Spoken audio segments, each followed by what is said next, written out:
made it up to season one, episode six of season of The Crown over on Netflix. And it's kind of interesting because now that she's actually the queen, you kind of get to see more of how life has changed when you go from being a princess to a queen. Well, what's crazy is, it's sort of a life none of us can ever really truly experience, but you get to see sort of behind the screen on it, behind the curtain of what really goes on, rather than just sort of what you want to see on the news or the staged managed presentation of the family. I think this is an interesting show from that perspective. You get to see behind the magic curtain.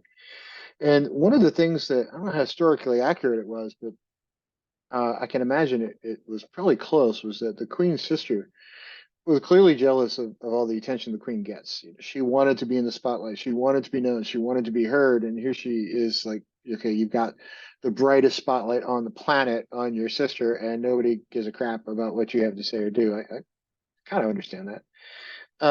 The One of the things that the show brought to the front, or this episode brought to the front, was the queen's sister. At one point, is like trying to call her sister, the queen, and it's not like I can just pick up my phone and call my sister and she picks up, she sends me a text message back. We circle in 5 or 10 minutes. No, you got to go through a staff member who goes to a staff member who goes to a staff member who goes to a staff member who gets your sister, right? And anywhere in the middle, that can be like derailed by somebody who's like, nope, she's too busy. It's, whatever. So it's not just like a normal life, right? It's not like a normal family where you can kind of like, just call your sister and have a conversation, call your brother and chill out for a while on the phone or whatever. It's not that way at all. Um, on top of that, Philip, her husband, who is sort of an accomplished guy in his own right, he's a naval officer. He's done things in his life. He's been sort of out there. Um, the staff and everybody else is like, dude, you just need to stand in the back, be a piece of furniture, smile when we tell you to, get your picture taken, and then just kind of be quiet most of the time. Don't really have an opinion. Don't say anything. Don't do anything. Certainly stop going out and flying. We don't want you to do that because it's dangerous. You might get hurt. Oh, and he doesn't want to do that. He's not happy there. So he wants to get out more, and he goes out and starts doing things with friends, and his wife is like, "Where were you?" And he's like, "Oh, no place here." So it's sort of like you can see how this sort of a position could really rip lives apart or rip families apart pretty effectively, because it's not really a family anymore. It's everybody's there to kind of serve the purpose of this one person who at the end of the day is just a mom, a wife, and whatever. And her job, if you'll let me use that term loosely for being queen, is not who she is. It sort of keeps her busy and it makes all these hurdles in life, but it's not really her as a person. But the crux of this episode, the sort of the whole interesting bit about it, I think, was that she had to fight to marry the guy she wanted to marry. She had to really fight to marry Philip because it wasn't deemed appropriate because he was sort of a newer royal in some family from parts of Europe. But also at this time in history, divorce was becoming a thing. It was far more common, becoming more common, but it was still looked down upon. And the queen's sister, who really has no job in life because the queen now has kids, so there's no chance that her sister is ever going to become queen because now there's a future king in the mix and a future, he's got sisters and whatnot. So no chance she's gonna ever do anything but be a princess. She wants to marry this guy who's divorced that she's in love with, and she has to go like literally ask her sister's permission to see if the sovereign will permit it.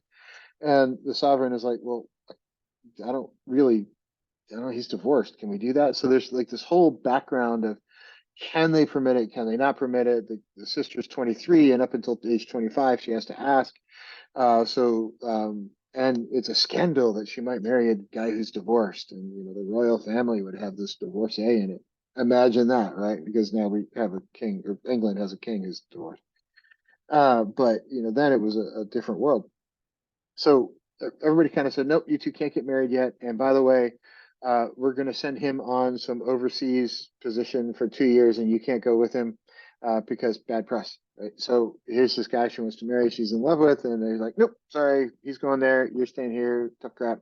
Wait 2 years and come back to us and try again.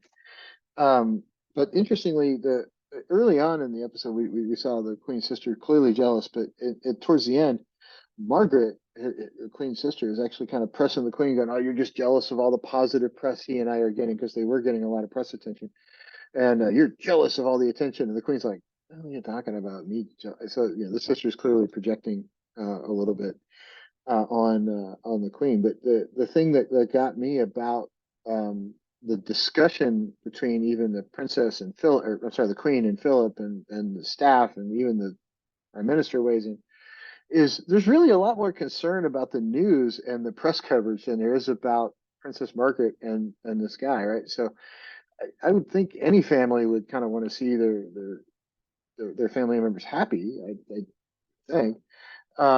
But in this case, it's not really it, right? It's like, well, yeah, it's cool for you, great, happy for you, but all this bad press, we can't, we can't have that. What would people think, right?